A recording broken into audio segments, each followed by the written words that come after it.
engine running. Liftoff. We have a liftoff. Good evening. Welcome. It is Eric Erickson here, Atlanta's Evening News on WSB. The phone number 404-872-0750, 1-800-WSB-TALK. You know the video that's out there.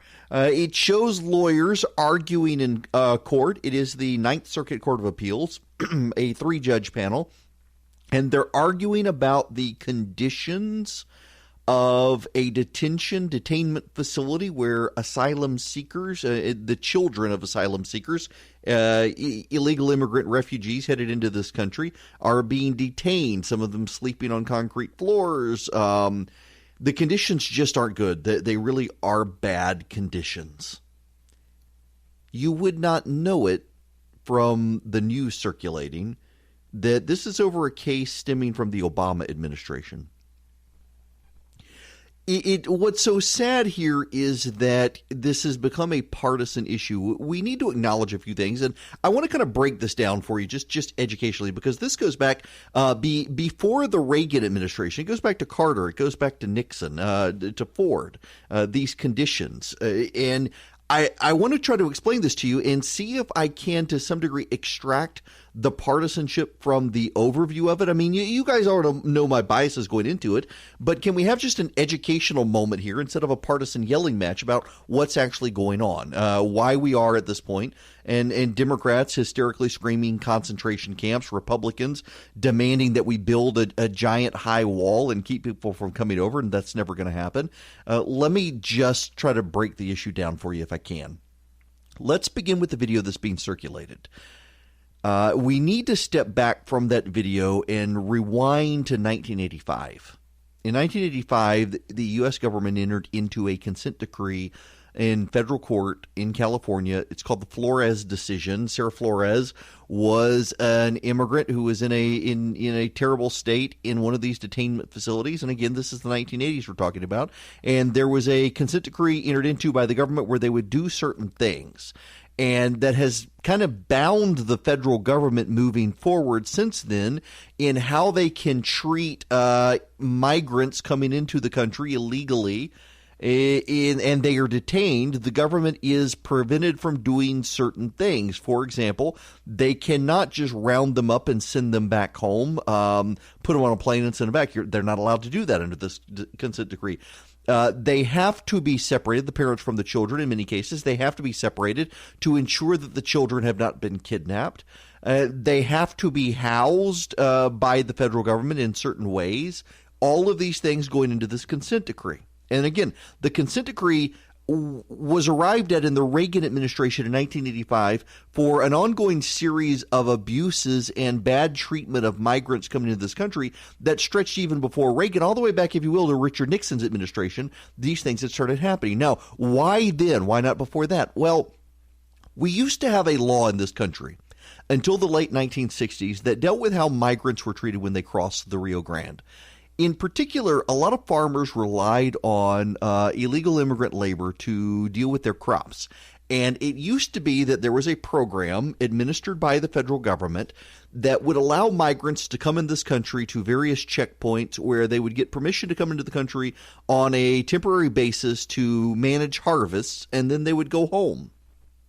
They were not entitled to government health care when they were here. They paid minimal taxation to cover their costs while they were here to the federal government, and then they would go home. They were not given citizenship status, and they had no incentive to stay over because they could come and go as they pleased for migrant harvest. Well, in 1967, unions realized that this was competing with them. Unions could not unionize with foreign workers who were day laborers coming into the country, and they lobbied the federal government to kill the program, which the federal government did. Illegal immigration only became a problem after this point in American history, when migrants would come to work the fields and they had to sneak over to do it because there was no government process. Well, migrants would be rounded up. They would be put in detainment facilities to be processed. Some of them would seek asylum to stay here, and the system was relatively new, and there were not good controls nor government laws and regulations put in place.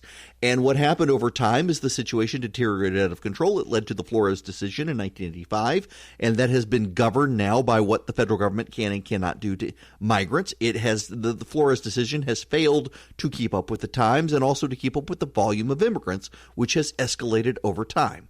Those are the facts behind the scenes. That leads us to the Obama administration. The Obama administration in 2013, as the situation was escalating, began to detain migrant workers in detention facilities to be processed.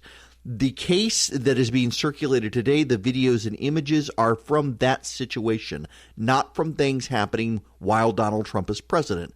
Progressives have been circulating a video that purported to show kids sleeping basically under aluminum foil, it looked like, under these weird, the aluminum, it looked like blankets or plastic sheets that kids are being covered up with, sleeping on concrete floors. The video footage and the images are actually from October 18th of 2015 when Barack Obama was president.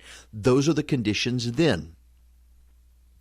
A lot of the people who are raising the issue now were quiet then. They may not have known to be charitable. They may not have known, but many of them did, and they kept quiet. They're now using it against Donald Trump. So where are we right now? So the Trump administration has done a couple of things. The Obama administration allowed some people entry into the country. They were assessed at being not a risk and were allowed into this country on the hope that they may report back for court dates. And funny thing happens, most of them don't.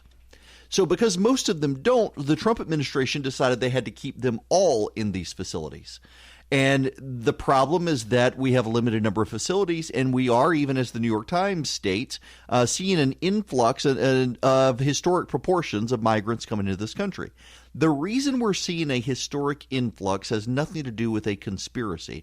What's happening south of the border is economic destabilization in Central American countries. A number of these countries are being led by people who are not committed to democracy. Many of them are essentially on the payroll of violent gangs.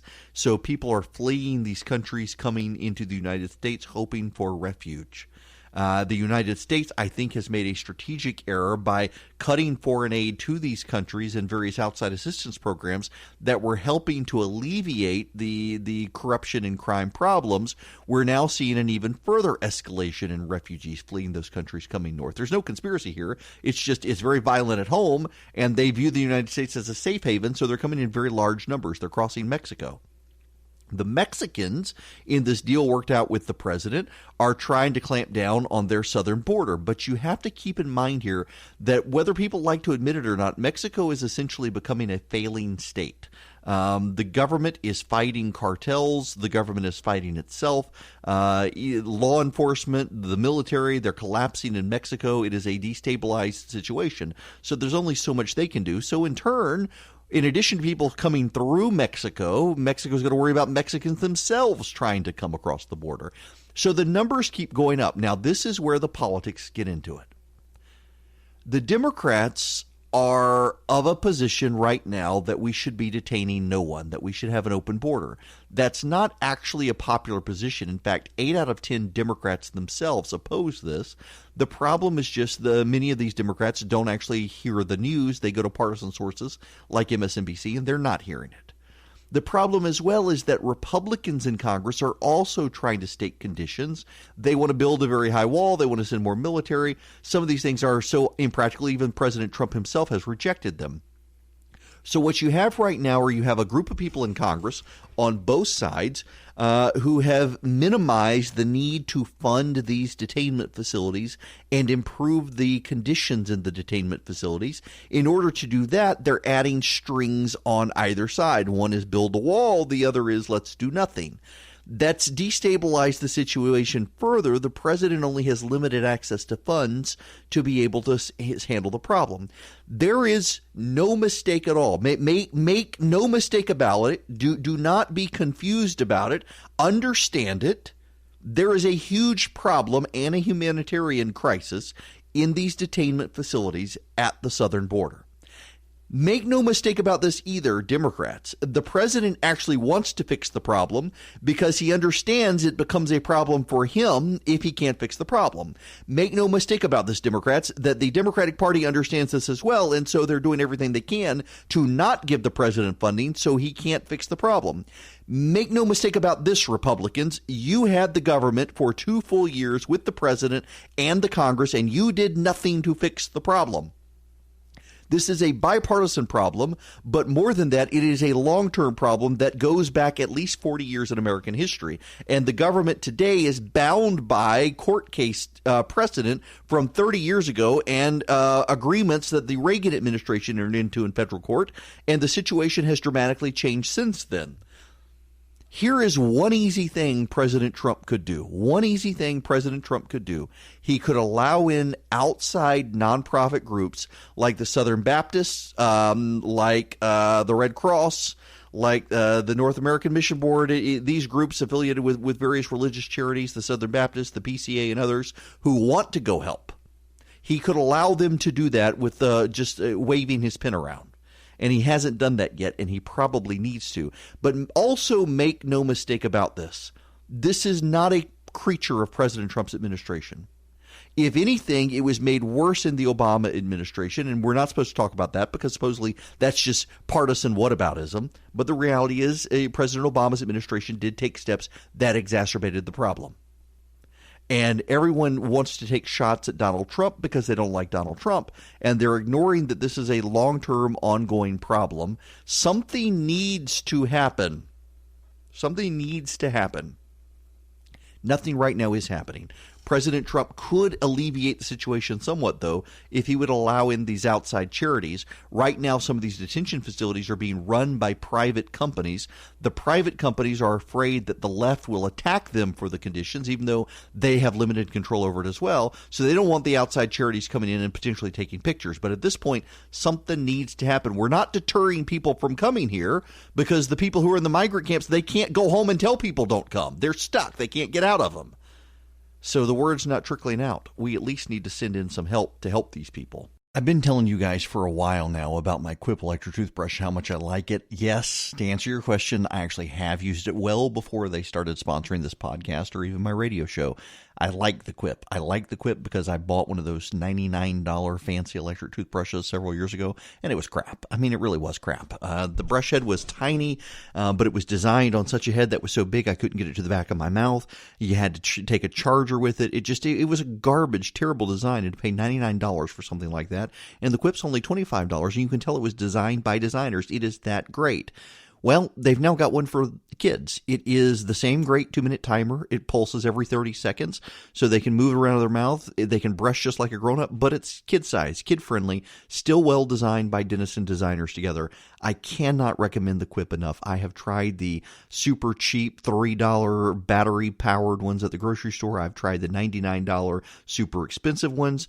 Y'all, the Quip is the best toothbrush I've ever used. I hope it will be for you as well. I love it.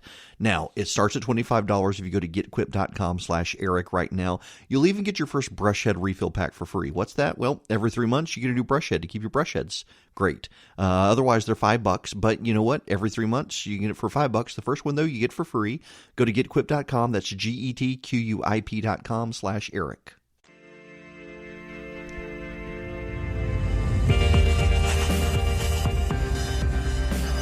Welcome, Eric Erickson. The phone number 404-872-750-1-800-WSB Talk. Let us go to the phones. Dustin in Dunwoody, you're going to be up first. Welcome. Hey, Eric, how are you? Good, how are you? Thank you. Hey, your comment about it being, or about the conspiracy theory in regards to all the immigrants coming over, not being that, and it's largely a humanitarian issue over there? No. It's south of the border. It's political, but for actually what's happening at the border, there is a humanitarian issue. Humanitarian issue at the border, right? I was just, okay, so it may be slightly different than what you're saying, but a portion of this that really needs to be understood from the aspect of what's happening in those countries, and I know this because my wife works directly with a lot of these immigrants that come in. My wife's from Puerto Rico. She does a lot of work with them. And the stories that these folks are being told down in these countries about how easy it is to just come over and set up home over here, they are totally being lied to. And it's groups that are putting large groups of people together in order to ship them over. They charge enormous sums of money over there to put them into caravans or what have you. Yeah. Now, Dustin, hang on a second, because we got to bifurcate this a little bit, because yes, there are the coyotes who they make money off of convincing people how easy it is to come into this country and get work. And that's true. They do. And they try to make it sound very, very easy. And then you get here and good luck. But there's also the separate issue, which are the people who actually are fleeing humanitarian and civil disorder in Central American countries who are trying to escape to the United States. And that's somewhat different. Now, some of them are also told that it's easy to get here, but many of them are just trying to flee to escape a destabilized situation. So there are two different groups. But you're right on that one. They're sold on how easy it is to get here, and it's all a lie.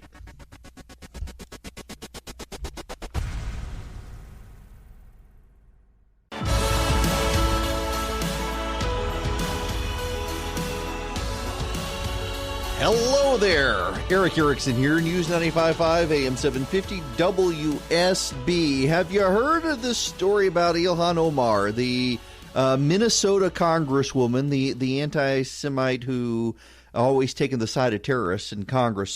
So it looks like she married her brother. But before you're thinking, not going to make an Alabama joke. I'm not going to make an Alabama joke. I'm not going to make an Alabama. But before you're thinking like something like inappropriate relationship wise, no, apparently it was just trying to get around immigration law. Yes. That's what it appears. So multiple news outlets now picking this up. I was not aware of the story, but some conservative outlets have been pounding the drum on this for a couple of years following her rise in Minnesota. So it does very much appear that she married her brother, then claimed to file for divorce, saying he disappeared. She didn't know anything about him, where he was, didn't know who his family was, didn't know how to contact him. And yet, based on all the descriptions we know, he matches the address of someone who lived at her home growing up and still has a relationship with her sister and built a website for her. The whole thing is very, very bizarre.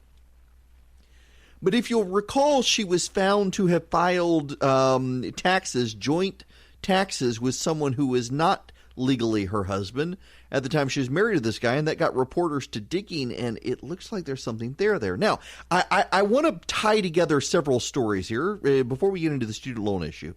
Trust me here, I'm a professional. I can tie these together. The number one is this story. So if you check out certain conservative media outlets, going back to well before 2018, as she was charting her rise in Minnesota politics, conservatives were writing about this issue, that divorce documents appeared to show that the person she was married to was actually her brother. It appeared that this was because of immigration rules, her coming into the country, trying to make it easy for her to get citizenship into the United States. And conservatives were raising this flag. The media now this week is treating it as new, largely because the newspapers in Minneapolis, St. Paul, are writing about how she formed a crisis committee of people to intimidate journalists into writing about the story, to intimidate them into avoiding writing about the story. And suddenly this is new to them. Now, the second story is Joe Biden and Joe Biden's history on race and cutting deals with segregationists in the Senate and singing their praises, including the praises of people like Strom Thurmond and others back in the day. The media treats all of this as new. This was all happening before 2008. When he ran for president. This was all happening before he was the sitting vice president of the United States. And suddenly it's new to the media. They're covering this as if they've never heard it before. The third is the story of what's happening in the detention facilities along the southern border. These things go back decades. In particular, the video, as I mentioned, that's being circulated by journalists. The video is actually from a court case involving something that happened in 2015 with the Obama administration. All of these things are being treated as brand new to the American media. And the reason is because they're doing the bidding of progressives. They're not doing the bidding of the American people. They're not paying attention to stories that might harm Democrats. And so if you only pay attention to the mainstream media, you're only just now hearing about these stories, which is very, very interesting to me. But this goes now into a completely unrelated story, and that is student loans. The Democrats are playing up the idea of forgiving student loans. Now, interestingly enough, Bernie Sanders' plan that he came out today would forgive the student loans of everyone in this country, whether they got their student loans from the public or private vendors. That would include doctors who are making hundreds of thousands of dollars a year. That would include this here radio show host who makes a very good living and pays his student loans off. I just paid one more student loan off. I got 15 years to go, 13 years to go on another one. That's $478 a month. I don't even practice law anymore. And yet I'm still paying this loan off. So I would benefit from Bernie Sanders' plan, but I'm also opposed to it because I don't think we need loan forgiveness. So there is a problem to a degree with 18-year-olds getting student loans to pay for their college and then getting out of college as a teacher, for example. Let's use teacher because that's a beneficial career. I'm not talking about someone who gets a master's in puppetry arts. I actually remember that story. I remember talking about it here on the radio. Back during the Obamacare days, New York Times, I think, Washington Post, one of them interviewed a guy who was protesting in favor of Obamacare. He had a master's in puppetry arts, and he couldn't afford his health care and his student loan payments.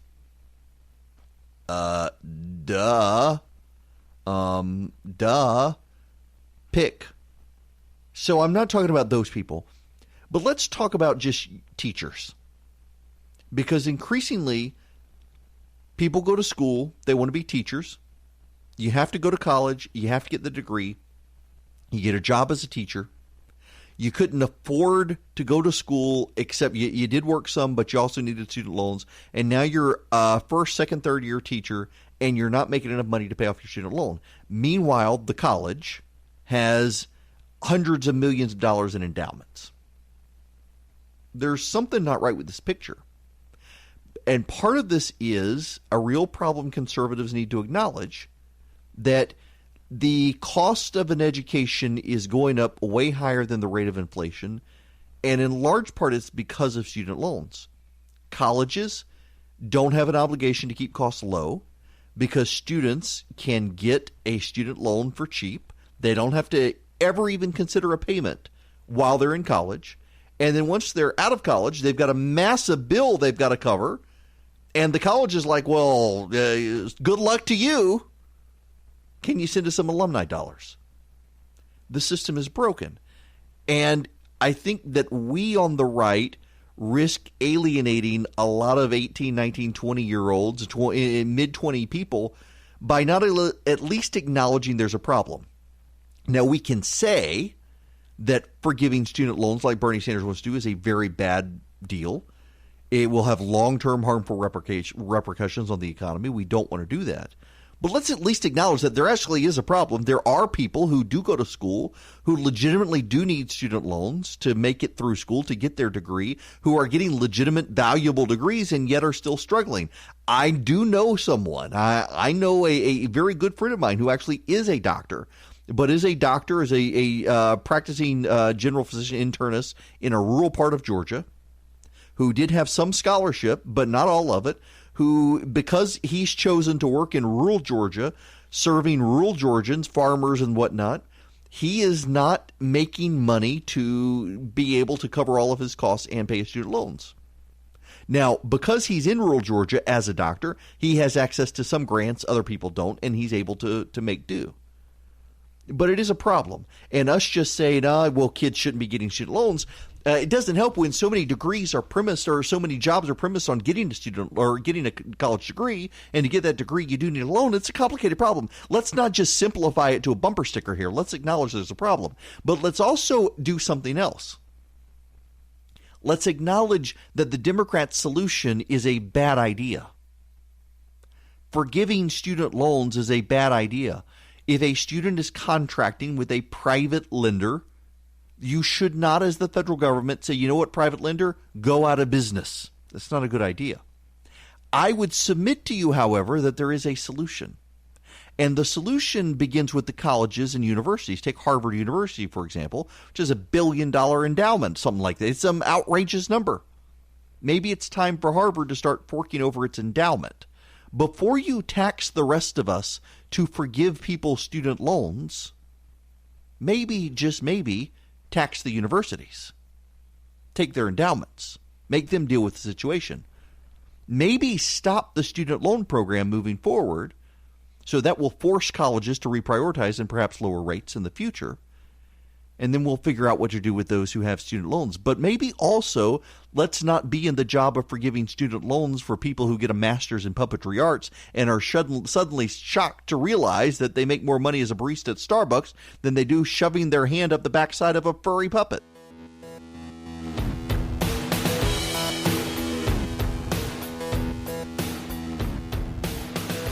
Phone number here, 404-872-0750-1-800-WSB Talk. It is Eric Erickson and Atlanta's Evening News. You're listening to WSB. And did you see the video of Pete Buttigieg, except Siri keeps changing it to Buttigieg whenever I say it.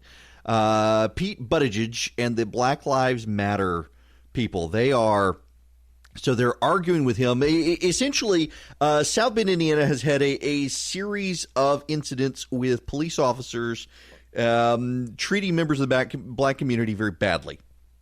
And Buttigieg takes full responsibility as the mayor of the city. And the protesters showed up yelling at him and saying that if he was going to ask for their vote, then he needed to respect their community. And his response was, well, I'm not asking for your vote. Huh?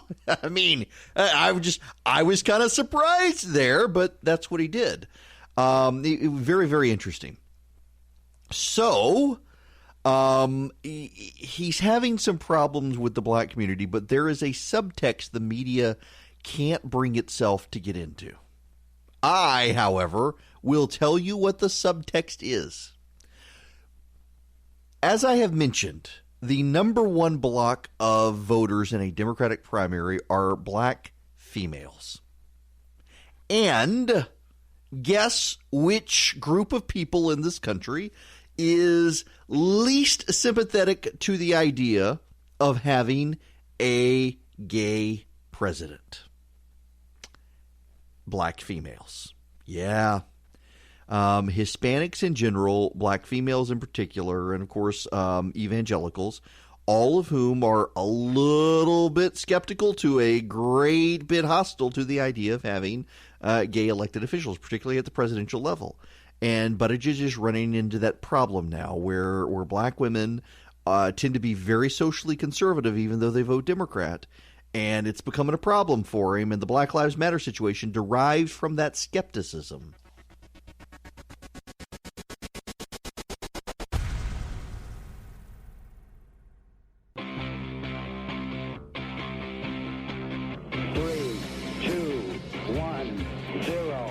Engine running. Liftoff. We have a liftoff. Good evening. Welcome. It is Eric Erickson here. News 95.5 AM 750 WSB and Atlanta's Evening News. The phone number 404-872-0750-1-800 WSB Talk. Just a reminder, this month, our nonprofit of the month that we're spotlighting is Help the Persecuted, Georgia-based nonprofit that helps Christians being persecuted, particularly those in the Middle East. Those who convert to Christianity are often threatened, some of them killed, so Help the Persecuted funds safe houses and other projects, finds places for Christians, safe places for them in the Middle East, to help them avoid being killed or harmed otherwise. You can learn more about them and support them by texting the letters WSB to 345-345. Also, I cannot tell you who our top VIP is who's coming to our conference. I can tell you he's elected by a college and has great influence all over the country. I can't really tell you anything more than that. He'll have a fancy motorcade when he comes. And if you want to come, you can text the word Atlanta to 345-345. What's going to happen, though, and there's been some confusion here. I need you to understand this. If you text Atlanta to 345-345, you're going to get back a link to an Eventbrite page. If you click the Eventbrite page link, you'll actually see who's been invited, and you may see the name of the person who may or may not be coming, who's been elected by a college. And you can go through the process of securing your reservation, and anyone who comes with you, just say you need 2 tickets or 3 tickets or 4 tickets or however many.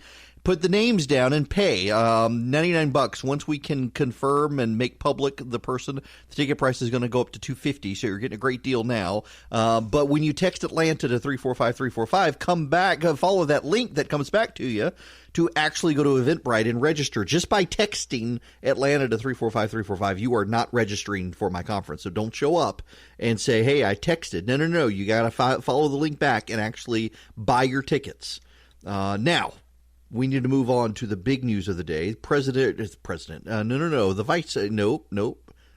Brain farts here, talking about all the people who are coming to my conference. No, the governor. He will be there. Governor Kemp will be at the Resurgent Gathering. He is in Korea, South Korea, visiting with businesses that have business interests in Georgia or might want to have business interests in Georgia. Now, I am told that Bill Lee, the governor of Tennessee, is also competing for some of these companies. Now, Bill Lee is interested in coming to the Resurgent Gathering. I've invited them. They're going to see if they can make it work to come down on Saturday and speak. And we're in competition with Governor Lee for some of these companies. So Governor Kemp's over there right now doing his best to get them to come to Georgia. South Korea has a huge business relationship with Georgia. He was on last week. You can get the podcast of the show if you want to listen to it. But good luck to him attracting businesses coming to the state of Georgia. Now, President Trump has been dealing with the Iran situation and has decided to increase sanctions on Iran. He announced today that he's going to give big, huge, beautiful sanctions to Iran, but we do not know the terms of those sanctions yet. There are some trickling out, more bank holds, more restrictions on the Iranians' ability to sell their oil around the world, more restrictions on Iran otherwise. But one of the things that President Trump tweeted this morning was that he doesn't understand why the American Navy is patrolling shipping lanes out of the Middle East when China and other countries get so much of their oil from the Middle East and we're largely energy independent. The suggestion being he's going to get the American Navy to withdraw from patrolling shipping lanes. I actually do know something about this. When I was a kid growing up in Dubai, my family would routinely entertain the enlisted sailors from the Fifth Fleet. Dubai had at the time, I think still does, the largest dry docks in the world, and at the time had the only dry docks from Egypt to Singapore. So the U.S. Navy, they may have been based in Bahrain, but they would go to Dubai to get their ships fixed in dry dock. And whenever they came into port, we entertained tons of sailors. The Vincennes, the LaSalle, the Lawrence, the Samuel B. Roberts. In fact, Samuel B. Roberts was hit by a mine in the Persian Gulf, and a lot of the enlisted wound up basically living with my family for 3 months until they were able to load up the ship and take it home. There are tons of the RK Turner. In fact, I've got a round of ammo on my desk that I keep. The RK Turner was the first U.S. ship to engage the Libyans. When Reagan ordered the bombing of Libya, they fired rounds at a Libyan vessel. The captain of the ship gave me some of the rounds for my birthday that year. And I keep them on my desk. So I'm very familiar with the Navy's role in the Middle East and what we do. And it is terrible precedent to give up the patrol of shipping lanes to China and Russia and other countries because they are of global strategic importance. China does not patrol the foreign shipping lanes for oil right now. The reason China does not do that is because the United States does it. Now, you're thinking, I know how some of you think, and you're thinking, well, maybe China should. Why are we doing China's work for them? Because China doesn't have the naval resources. We do. So we patrol the shipping lanes and we encounter the asymmetric warfare that China doesn't have to encounter. If China were to begin patrolling the shipping lanes that we now patrol, China would have to expand its navy. That's bad for us. China would then have to regularly engage asymmetric warfare that China does not engage now, and they would be able to learn from it. That's bad for us. It is really of strategic long-term importance for the United States to do this. Now, I encountered someone who listens to this program who's a Delta pilot who engaged me this morning on this issue and said, we are a net exporter of oil. It's ridiculous for us to be securing with our Navy the oil exports from the Middle East to countries like China that are our adversaries. And yes, short term, that's a reasonable argument, but we need to think long term here, because it takes long term for countries to make the pivot to build the Navy and use their resources to begin to patrol this. We will very soon in this country have a Democratic presidential administration. Now, I'm not saying the president's going to lose in 2020, but the odds are the party that keeps the White House keeps it for 2 terms. So by 2024, we're looking at a potential Democratic administration that will be hostile to domestic energy production, which will cause us to become reliant on Middle Eastern oil production yet again. And do we want to be dependent on the Chinese Navy at that time to secure those oil exports? I don't think we do. We've got to do long-term strategic thinking here. We worked for decades to build up the Middle East reliance on American naval power. We have stationed a fleet in the Middle East to keep that part of the world secure. I am telling you that we do not want to give this up. Don't think short term about this. I'm afraid that's what the president's doing. He's thinking short term. Long term, it is in our national security interest to maintain these shipping lanes with the American Navy. We know the waters best. The Chinese don't. We have the Navy that China doesn't need. We don't want China to start developing new naval technologies. We don't. And they're not right now. They're developing other technologies that should worry us. But right now we control the seas. We don't want to cede that ground. And I hope the president reconsiders this. It would be a dangerous precedent for us to abandon our shipping lane interests in the Middle East to foreign powers that do not have our best interests at heart. I've been telling you guys for a while now about my Quip electric toothbrush, how much I like it. Yes, to answer your question, I actually have used it well before they started sponsoring this podcast or even my radio show. I like the Quip. I like the Quip because I bought one of those $99 fancy electric toothbrushes several years ago, and it was crap. I mean, it really was crap. The brush head was tiny, but it was designed on such a head that was so big I couldn't get it to the back of my mouth. You had to take a charger with it. It was a garbage, terrible design, and to pay $99 for something like that. And the Quip's only $25, and you can tell it was designed by designers. It is that great. Well, they've now got one for kids. It is the same great 2-minute timer. It pulses every 30 seconds, so they can move around their mouth. They can brush just like a grown-up, but it's kid-size, kid-friendly, still well-designed by dentists and designers together. I cannot recommend the Quip enough. I have tried the super cheap $3 battery-powered ones at the grocery store. I've tried the $99 super expensive ones. Y'all, the Quip is the best toothbrush I've ever used. I hope it will be for you as well. I love it. Now, it starts at $25 if you go to getquip.com/Eric right now. You'll even get your first brush head refill pack for free. What's that? Well, every 3 months you get a new brush head to keep your brush heads great. Otherwise, they're $5. But you know what? Every 3 months you get it for $5. The first one, though, you get for free. Go to getquip.com. That's getquip.com/Eric.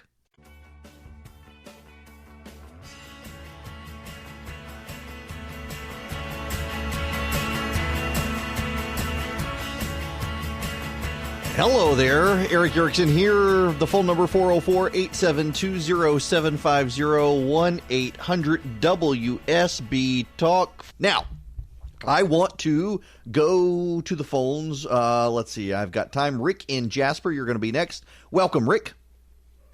Hey, how you doing, Eric? Good, how are you? Good. My comment was one of the things I love about Trump is that he likes to shift the cost to those that are actually using a service like oil, the acquisition of oil or gas, energy, to those that are using it, not us. And since we're an exporter, I think it is appropriate that China, Japan, and all of those pay for escorting their own ships through the Straits of Hormuz and end up relieving that obligation from us. How are we ever going to get our debt paid if we keep financing everybody like we're the ones? Well, listen, Rick, I understand the sentiment here. I really do. But I think we need to approach this from a geostrategic standpoint, not just a bottom line pocketbook issue. Yes, we certainly have debt and deficit issues we got to deal with. But are we prepared to cede the shipping lanes to the Straits of Hormuz to Chinese control, like we did the Panama Canal? Are we prepared to allow the Chinese to be in charge of a super strategic part of the world in the same way Jimmy Carter abandoned the Panama Canal to the Chinese? Because the Chinese now run the Panama Canal. And if that's a question where the president says, yes, let's hand our adversary the control of one of the most geopolitical strategic areas of the entire planet, just like Jimmy Carter did, and make Donald Trump now the 21st century Jimmy Carter. Okay, if that's what you want to do, but we need to look at it that way. Because what's going on here is the Straits of Hormuz and that area is one of the most strategically important parts of the entire world, because the Middle East exports so much oil, and we do right now temporarily, but they have way more long-term than we do. In addition to that, you also have the situation right now where, because the United States military controls the Straits of Hormuz and the Persian Gulf largely, the Chinese, the Russians, and elsewhere have avoided it. Well, Iran right now, guess who they're making deals with? They're making deals with Russia and China. So guess who's probably going to get a military presence in the Middle East? And we're going to abandon ours at the time they're building it.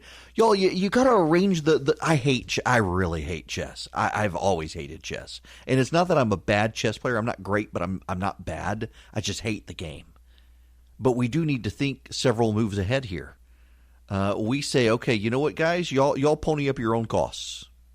You know what we're doing by covering these costs is we're giving them an incentive not to build their own Navy out.